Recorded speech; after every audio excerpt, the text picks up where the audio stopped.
The world's first 3D printed rocket launched successfully, but it didn't make it to orbit. Let's break down Relativity Space's first launch.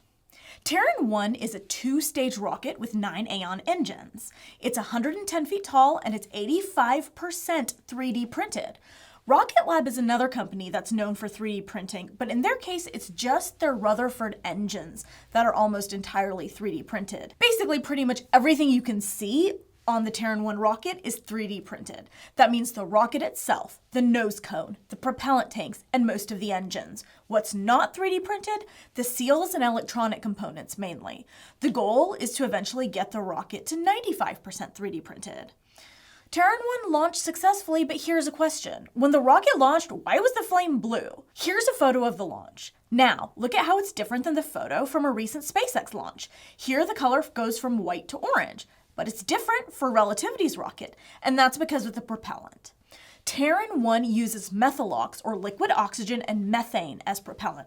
Methane is just natural gas. If you have a gas stove in your home, think about the color of the flame. It's blue. Terran 1 is one of the first methane-propelled rockets. This is notable because methane is better for the environment, it appears to leave less residue, it's easier to handle on the ground, and it's available on other worlds if we're thinking about long duration and distance space travel. Methane propellant is generally the direction the rocket industry is moving. While the current workhorse of the space industry, SpaceX's Falcon 9 rocket, uses liquid oxygen and rocket-grade kerosene, SpaceX's interplanetary rocket Starship and ULA's Vulcan rocket will also both be powered by methane and oxygen.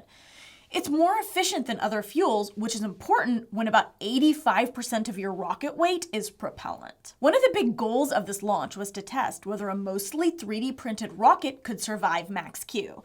Max Q is a period during the launch process when the rocket experiences the maximum dynamic pressure. In other words, it's when the launch vehicle is most stressed out by its ascent through the atmosphere. If a rocket survives the stresses of max Q, you can breathe a sigh of relief. Terran 1 didn't make it to orbit, though it accomplished its other objectives beautifully. The launch was successful, but the second stage of the rocket didn't fire. Orbital rockets usually operate in stages. The first stage expends its fuel and then detaches.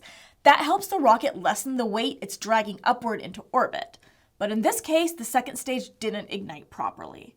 Around 3 minutes into liftoff, the first stage detached and the second stage's engines were supposed to begin about a 5-minute burn. That's what would have lifted the rocket into orbit.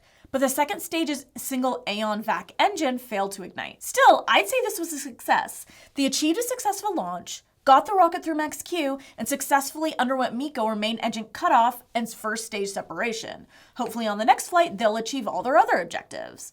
This is just a test launch, but Relativity is aiming at the small to medium-sized satellite market. They're also working on a larger rocket, Terran R, which would have interplanetary capability.